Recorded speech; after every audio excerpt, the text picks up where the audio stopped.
Hello. Hi, everybody. This is Wendy Dietzler, Director of Events and Education for Trade Press Media Group. Thank you for joining today's webcast, helping you solve for today's facility management challenges. Our presenter is Alistair Ryder, Vice President of Sales for ABM Performance Solutions. Before we get started this morning, let's go over a couple housekeeping announcements. First, a special thank you to today's sponsor, ABM. We deeply appreciate your support in making this presentation possible. Next, we encourage audience questions throughout the webcast. To submit yours, navigate to the Q&A Ask Questions module at the bottom of the screen and type in your questions at any time. We'll get through as many as possible at the end of Alistair's presentation. Speaking of which, if you're interested in slides from today's presentation, please email webinars@abm.com. And we'll also archive today's webcast at facilitiesnet.com/webcast. Now here's a quick look at our agenda. As we take on an overview, we're going to help you solve for today's facility management challenges in the following ways. First of all, we want to recognize some of those challenges that face facility managers in large-scale operations. Next, we want to learn how an integrated facility service solution helps organizations solve for those particular challenges. We also want to learn how sustainability efforts can drive long-term savings and operational improvements, a two-in-one solution there. And we want to discover how technology, automation, and data analytics can streamline workflows and reduce costs. Let's harness those technology benefits. We also want to discover practical strategies for workforce optimization and amid labor shortages and budget constraints. We know what those are like, and we're going to talk about how we can work towards solving them. We're going to unpack all this. So with that in mind, please welcome Alistair Ryder, Vice President of Sales for ABM Performance Solutions. He has over 24 years in integrated facility services outsourcing, and he has led strategic engagements for major corporations across a wide range of industries and regions. Prior to joining ABM in 2018, he held senior sales and solution roles at CBRE, Johnson Controls, and Kier Group. Alistair holds a business degree from the University of Glamorgan and a postgraduate diploma in facility management from Reading University. Alistair, the microphone is yours. Welcome. Thank you, Wendy, for that great introduction. I appreciate it. Good morning, everybody, and thank you for joining and participating in this webinar. I'm clearly going to have to update that profile picture. That's from about 10 years ago, so I wish I still looked that young. So, look, I'm gonna get straight into it. In my role at ABM, I'm fortunate enough to have the opportunity to talk with lots of facility management leaders across different organizations, across lots of different industries, and they highlight a number of different challenges, but are pretty consistent across most organizations, and I think a number of these will probably resonate with a lot of you on this call. So I'm gonna get straight into these. So the first one here, having the capacity to focus on your core business. So a lot of leaders are getting pulled into the sort of tactical day-to-day management of facilities. When their C-suite are asking them to really focus on more strategic initiatives. How can you help us improve our earnings per share? How can you help us deliver on our ESG commitments? How can you help us create a workplace environment that helps us attract and retain the best talent in our industry? Those are all sort of big strategic initiatives that facility management leaders need to be able to focus on. And having the capacity to do that is sometimes a challenge. The next one here, managing multiple vendors across large distributed portfolios. Now, this is a very consistent theme for all the organizations I talk to. Organizations are managing multiple hundreds of suppliers across their portfolio, sometimes multiple suppliers in the same service category, sometimes multiple suppliers in the same service category at the same facility. But the real headache is how do they qualify those vendors to their organizational requirements, how they onboard those vendors, and how they continually performance manage those vendors going forward is a real headache for most organizations. Budget constraints, I'm sure this is a consistent one for everybody. How can you help us deliver savings so we can reinvest those savings back into the core business That's typically a common theme for most leaders. Talent shortages. So we know that we're facing talent shortages within the facility management industry, whether that's professional facility managers right the way through to the technical trades, electricians, HVAC technicians, plumbers. A lot of these folks are looking to retire within the next decade, and the next tranche of talent coming through is a challenge, right? So everybody's facing that shortage. So how do we do more in our facilities with less, right? Transparency of data and actionable insights. A lot of customers are wrestling with getting a good handle on their data, really understanding their baseline, operational and financial, because oftentimes they're working in lots of different disparate systems across their organization, and they haven't got sort of one single place to look at all that management information and make informed decisions about their portfolio. So transparency of data is a challenge. And then the last one here, operational resiliency. So what is operational resiliency? It's about organizations being able to continue to function and deliver critical services and stay open for business, even through major disruptions. So, those disruptions could be supply chain disruptions, like we experienced back in the COVID pandemic. It could be labor, right, and shortage of talent. It could be a power outage, right, that's threatening that operational resiliency. So leaders are faced with, how do we make sure our organization stays operationally resilient to make sure we can continue to deliver services and stay open for business. So some of the levers that we pull to help our clients solve for these challenges, right? So the first one I wanted to talk about is what we call ABM Performance Solutions. So ABM Performance Solutions is our integrated facility services offering, and that's where we're leveraging all the skills and capabilities across the ABM enterprise under a single agreement for a singular client. So that enables our client to focus on their core business, because we're taking care of the day-to-day facility management. We're focused on helping our clients improve their operations, and we're also helping them drive superior outcomes for their organization, whether it's driving cost savings, whether it's improving their capital planning, whether it's helping them achieve their ESG goals. We're focused on helping them achieve that. And our model has really 4 tenets to it, and I'm going to go through each one of those. The first is self-performance. So we self-perform typically around 80% of the work using our own ABM team members. And we know that drives significant value for our clients in a number of different ways. It drives superior service outcomes, a lower operational risk for our clients, and greater operational efficiency. Because if you think about it, we're in direct control of those resources. We're managing and supervising them on a daily basis. We're giving them the SOPs in which to do the work, and we're training and developing them. So it actually eliminates all the duplication and streamlines operations. So all the duplication that you get with having multiple vendors on site delivering work, it streamlines and eliminates both from a supervisory perspective and from a support services perspective. And because we're in control of the majority of the resources, we can multi-train and multi-skill and drive better resource utilization across the operation. So that's self-performance. Technology and data enablement. So we're deploying technology across our services to automate workflows and drive improvements in operational efficiency. What we're also doing with technology as well is we're capturing operational and financial data. We're aggregating that data, we're analyzing it, and then we're identifying actionable insights to drive continuous improvement for those customers.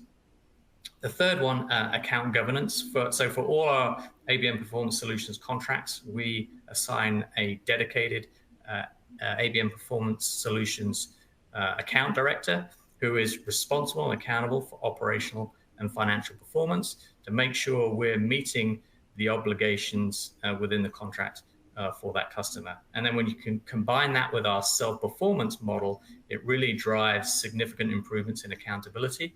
because we're not passing off the work to a third-party vendor, hoping that that gets done to the right performance standard.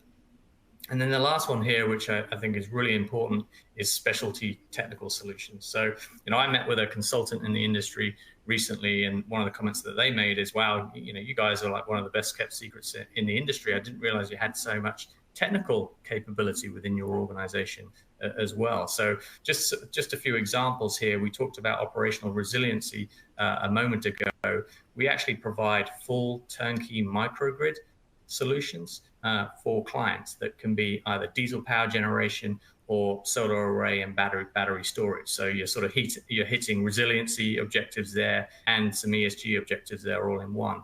When it relates to electrification projects, we're one of the largest installers of EV chargers in the country. And then another example, if you think about critical environments, we actually self-perform the maintenance of uninterruptible power supply and battery solutions within mission critical environments for our customers. So being able to overlay those specialty technical capabilities as part of our overall integrated facility services offering drives real value for our customers. So, we provide that full comprehensive program, but this is customized to client requirements, right? Not one size fits all. In an ideal world, we're delivering all the services under a contract, or most of the services under a single contract, whether that's building technical services or occupant support services, and then we're overlaying those specialty technical solutions to meet specific goals for that customer. But it's not just about delivering the services, it's about the APS program support that comes with it. So, if there are services that we are subcontracting, we'll put in place a sourcing and vendor management plan for the account. We're responsible for the health and safety requirements of our own team members and our contractors. So, we're putting in place a robust site safety plan that meets our requirements and the requirements of our customers. We operate in a lot of regulated environments like life sciences, for example. So we've got to have a quality and compliance plan associated with delivering the services within those regulated environments. We're deploying technology and data, as I talked about. We're helping our clients with capital planning. We're a single point of contact for those customers, single consolidated invoice. We're supporting them with financial management. We're doing budgeting. We're doing forecasting. So it's not just the delivery of services under a single contract. It's a full end-to-end turnkey program to help our customers meet those objectives. So sustainability. So energy efficient buildings drive lower energy consumption, right? Which results in lower utility bills. Lower energy conservation results in a lower environmental impact for that organization. So really driving those sustainability efforts can deliver long-term savings and operational improvements. And one of the key things to achieving that is an energy audit, right? Which is like a health check on your facility. So you can do an energy audit, identify those opportunities for improvement. So whether it's switching to LED lighting, it could be replacing and underperforming HVAC equipment, it could be installing some smart controls, right, to deliver those improvements. But oftentimes what we see is an energy audit is completed, a report is produced, and then that report ends up on a shelf gathering dust and is never executed upon. So the way we approach this is different, right? We provide a full turnkey program to deliver on those opportunities. So we have a 4-step process. So step number 1 is the audit, right? We call it a preliminary audit. So we analyze the last 12 months utility spend and the client's capital budget. And then we conduct a preliminary site survey, which enables us to identify what the opportunities for improvement are at that facility. The next step then is to complete what we call our investment grade audit. So that's where we do detailed site surveys, and we actually co-author with our clients the business case for implementing those projects. So we develop the full project scopes, we price those scopes, we develop the savings profile associated with those projects. We look at all sorts of different funding options for those projects, and then co-author the business case. Once that business case has been approved, we then execute, right? So we manage the full construction management process around those projects. So we ensure the project's delivered safely, on time, and within budget. And then when those projects are complete, we then operate and maintain the new equipment. And we're actually then measuring and verifying that the savings we said we would deliver in the co-authored business case are actually getting delivered. So we move it from just a paper-based audit and a report that doesn't really achieve anything through to a full turnkey program that delivers on the business case for our customers. So another lever that we pull is predictive maintenance. So we're working with a client, a leading sports arena in California. Their primary goals were to ensure the comfort of their guests within that facility. They wanted to drive some cost savings. They wanted to make some improvements around their sustainability practices. So we partnered with them to deploy our ABM Connect's predictive maintenance solution, which is a sensor-based solution that integrates with a client's building automation systems. And the solution is analyzing thousands of different data points around the facility, and really looking at the equipment and the assets within that facility, and see if there's assets that are operating outside of the normal parameters of what they should be. And then it's sending those actionable insights to our technical team on site to go and make corrective action.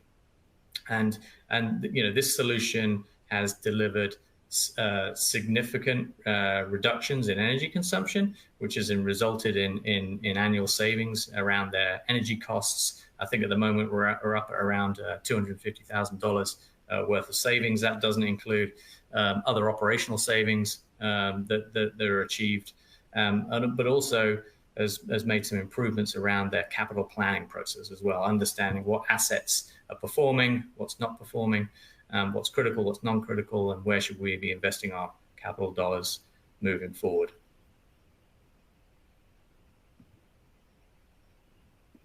Okay, so at the beginning, we talked about one of the big challenges that clients face is not having a good handle on their data, wrestling with lots of different disparate systems.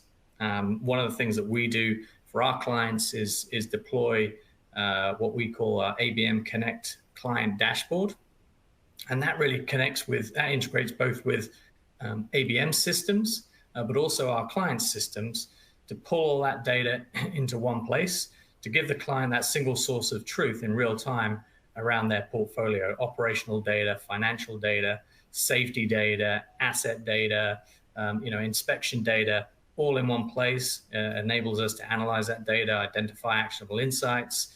It enables us to look at metrics in real time and see how we're performing against our contractual commitments. But it also allows our customers to get a good handle on their portfolio, have clear management information, so they can start to make informed decisions about their business.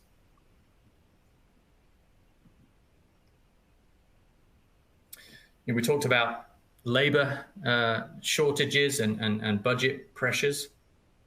One of the solutions that we deploy, or we have deployed for our customers to support sort of workforce optimization, is smart routing solutions. So, traditionally, for cleaning, for example, traditionally the cleaning schedules are fixed, but with a smart routing solution, we can actually start to better match service supply with service demand. So we're deploying, again, a sensor-based solution in the facility. So we're putting sensors in restrooms, we're putting sensors in conference rooms. So we're getting data, and we're getting management information around how those spaces are being used, and when the spaces aren't getting used, right? So we can dynamically start to allocate resources to where they're most needed in the facility. So we can look at it in two ways, right? If there's parts of the building that aren't getting utilized, then why are we deploying resources to service those spaces when we don't need to? So there's opportunity to reduce cost. But on the other side as well, we can actually take that additional capacity and redeploy resources to parts of the building that need it most, right? So we can actually drive improvements in customer satisfaction. So we've seen labor cost savings of around 10 to 15% where we've deployed this solution, but we've also seen significant improvements in customer satisfaction because we're better matching service supply with service demand. We've got other examples as well in other environments, not just office environments, but environments like airport terminals, where we're providing solutions like people with restricted mobility, right? So we provide those assets and resources, helping those passengers get off the aircraft and wherever they need to go in the terminal. We've got sensors in the terminal, so we know where all our assets are at any one time. We've got 10 years of work order history, and we know where the demand is going to be at which particular gate in the terminal, and then we can dispatch those resources according to that need, and we can actually predict where are we going to see peaks in demand. There's a flight coming in from Fort Lauderdale. We know there's typically X number of passengers who are going to need support, and we can dispatch those resources proactively. So smart routing is a real enabler to drive operational efficiency. So the last example I want to touch on here is within the life sciences industry. So the life sciences industry, we're supporting those clients in their manufacturing spaces, their GMP manufacturing and clean room spaces. Now, these spaces are heavily regulated by the Food and Drug Administration, and traditionally, in order to support the compliance process with the FDA, there's a huge amount of paper documentation that is required for quality and compliance purposes. Now, that documentation tends to be very detailed. There's a lot of requirements which can be very prone to human error, right? So with paper-based documentation, again, there's no sort of real-time visibility of the work that's being performed and the service validation. There's no sort of automated validation of training before the work is assigned to a team member. When service is missed or is non-compliant, that results in deviations, which then have to be investigated, right? So there's a significant cost associated with investigating and correcting those deviations. And then just the basic management and storage of that paper documentation is very costly and inefficient. And so, for example, the paper has to be a special paper that doesn't shed within those environments. And then obviously the ongoing management of that paper documentation is very inefficient. So what we've done with our clients is develop a smartphone-enabled digital task management solution. So we've now moved from paper-based to digital. And this is a validated system, so it's compliant with the FDA's regulations, which is critical in these spaces. So the team member will use the smartphone to scan a QR code. The SOP and the task associated with doing the work they're about to do it appears on the smartphone. They can check the chemicals, so they can scan the chemicals, make sure they're using the right chemical, make sure the dilution rates are correct, make sure that the chemicals haven't expired, because there's typically a 30-day expiration date on those chemicals. So it eliminates error. It's automatically sort of integrated with the training program, so it can validate whether that team member has actually been trained on the task that they're just about to do. But from a management and supervision standpoint, it eliminates the sort of historical pencil whipping approach whereby people are more focused on completing the documentation and doing the checklists, as opposed to driving the service outcomes and making sure we're compliant in terms of the work that we're doing. So it's hugely beneficial and efficient process. So the managers can now, instead of spending time pouring through hard copy logbooks, they can actually get out on the floor and monitor what the team are doing and making sure that the work gets executed correctly. And because all the data is in real time, if there's a potential deviation, that gets flagged with the manager, and they can go and take corrective action before a bigger non-compliance issue occurs. And historically, the team member would go and do the work, they'd fill out the logbook, at the end of the shift they would go home. If a deviation or an error is found, that logbook error needs to be corrected by the original individual that did the work. So we have to get them back in, make the correction. So it's just hugely inefficient. When the manager does their investigation, they've got to go back into the space.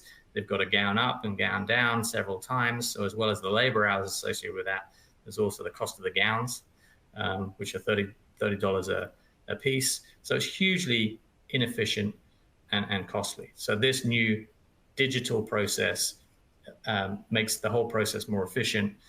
For a client in the life sciences space, we have saved that client to date around $250,000 against a annual GMP cleaning budget around $3.5 million.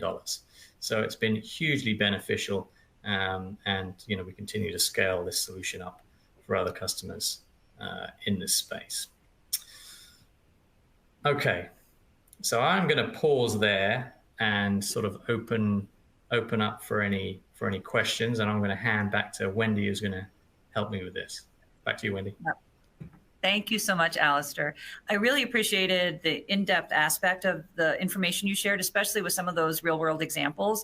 It's so helpful for everybody on our call today to really see how it can work in the case of those kind of large-scale facility organizations that you clearly outlined. But as you can imagine, people do have questions. So we've got a few minutes left. If you've got a question, send it through now. We'll get to as many as we have time for. But the first one really comes to that hesitancy that a facility manager may feel about adopting this IFM approach. So I wanted you to unpack a little bit more of those common misperceptions and how you specifically address them to get everybody more comfortable moving forward. Yeah, sure. Thanks, Wendy. Great question. Look, I think it's a change in roles and responsibilities, right? So the facility management leader is going from managing the day-to-day tactical management of facilities to focusing more on their core business and strategic objectives. And the service provider is focusing on delivering the day-to-day services. So it's a change in roles and responsibilities. So people need to get comfortable with that. But I think oftentimes leaders think they're going to lose control, right? But that's not the case. As long as you set out right at the beginning of the relationship, clear expectations between the two organizations, you realize that there's a change in roles and responsibilities, and you're moving to managing the day-to-day facilities to managing the relationship with the outsourced provider and performance managing that relationship. Then you can get very comfortable with it, and you can still maintain that control. And then you need to make sure that you've got a robust governance structure in place to help you manage that. So it's monthly operational meetings, it's quarterly business reviews, it's annual strategic reviews. So it's just a different model, a different approach, a change of roles and responsibilities. But if you've got the right set the right expectations and have the right structure in place, you can still maintain that control, set joint goals, and it's a partnership. So, yeah, that's interesting. And thank you, Alistair, for really digging into that. I imagine there's going to be a lot of eyes on these kind of conversations and kind of agreements. And one of the questions that came through here might be a question that one of your facility managers has asked you before as well. The energy audit service that you addressed earlier, is that something included for all IFM engagements? Is that an additional charge? How do you bundle the overall IFM approach? Yeah, so I mean, we can absolutely bundle it in as part of the overall program. Typically, what we would do is we would make the investment in the preliminary audit initially, but when we get into the investment grade audit, that's a significant investment.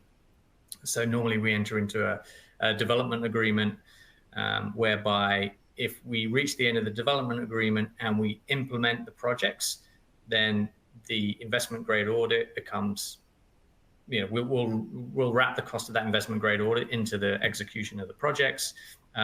If we build the business case and the client decides to either implement it themselves or go and work with another provider to implement it, then there would be a break fee associated with that development agreement. But yeah, we absolutely wrap it into our IFS program. We know it adds a lot of value and can help our customers achieve their goals. All right. Thank you for that. I appreciate that specific answer, and I think that's helpful to the person who asked. Thank you for that question. We are running a little low on time, but I do have a question here that I think could be helpful to everybody on the call, and talked a little bit about some of those specific services and how you approach some of that bundle and wrapping in. Let's talk a little bit about the factors organizations should consider when they're actually out there shopping for and selecting an integrated facility management partner. We talked about this a little bit before on the call, and I really appreciated a clear and visible response. So I'd love to have that asked right here. Yeah, I think for me, we're in the people business, right? We're in the service business. So I think you need to identify an organization that's the right cultural fit for your organization, because this is not a short-term transactional model. This is a very long-term strategic partnership. So you need to make sure that you're culturally aligned as organizations and you're going to be able to work well together as one team. I mean, work with customers, 10, 20, 25 years, and in some cases even longer. So this is a very long-term strategic partnership. So the right cultural fit is important, the right team chemistry. But I think the other thing as well is you need to identify a service provider that's going to help you meet your objectives, right? Help you drive operational efficiency, all those things that we talked about in the webinar. So having a service provider that's got the right model. So, the big thing for me, which is in our model, is self-performance. So partnering with a company that has a self-performance model, we believe it really helps clients achieve their objectives. So it's finding the right cultural fit and the right delivery model to help you achieve your objectives. Okay, and Alistair, because you are a gentleman, I'm going to beg for just one more moment of your time, and I hope you'll be able to grant us this one question. I think this is actually kind of, if that last question was 1, this is 1B or 1A. We talked about what you're looking for in that partner. Diego asks, and this will be our last question, what are some indicators that could signal it's time to transition from managing your facilities in-house to establishing a partnership with an IFM provider? Yeah, great question, Diego. And I think it comes, there's lots of different triggers, right? So, organizations are facing different challenges that, it could be, there could be M&A activity, right? Mergers and acquisitions. Your organization could be acquiring another organization and you're looking to integrate those two portfolios. And that might be a good time to evaluate your facility management delivery model. You could be under significant cost pressure, either in your industry or within your organization, and you need to work with a partner to help you solve for that. You might have some big corporate sustainability goals that you're struggling to get done, and you need a qualified partner to help you deliver on those. There's normally some triggers that are going on within the organization that's going to suggest to that organization that, hey, maybe we need to think about managing facilities in a different way. I mean, it could just be a corporate decision to, hey, we're just going to focus on our core business, and we're going to start to outsource things that are non-core to our organization. You may be really resource constrained internally, and struggling to find talent, right? So partnering with a qualified service provider to help you close those talent gaps and help you deliver on your objectives. So yeah, great question, Diego. There's normally lots of triggers like that really gets people thinking about, do we start to need to look at this in a different way than we've done in the past? Thank you, Alistair. And I think with the information that you've shared with us today, this will hopefully help some people who are starting to consider and maybe consider shifting or evaluating the opportunity to work with that IFM provider. And at this point, I don't know if you guys are still the best kept secret in the industry, because there's a lot of information you shared here that I think people are going to be taking forward. Please, everybody on today's call, I want to thank you for your time. I want to remind you that you can email webinars@abm.com to get these slides back in your hands and review the information that was shared today. You'll also be able to see an archive of the presentation at facilitiesnet.com/webcasts. Alistair, I want to personally thank you for this great session. It was super informative, and I really appreciated all the real world examples that you brought to the table today. And I also want to thank ABM for making this important topic accessible to today's audience. So thank you for that as well. Thank you, Wendy. Thanks, everybody. And with that, I'll conclude today's event. Everybody, go out and have a great rest of your day.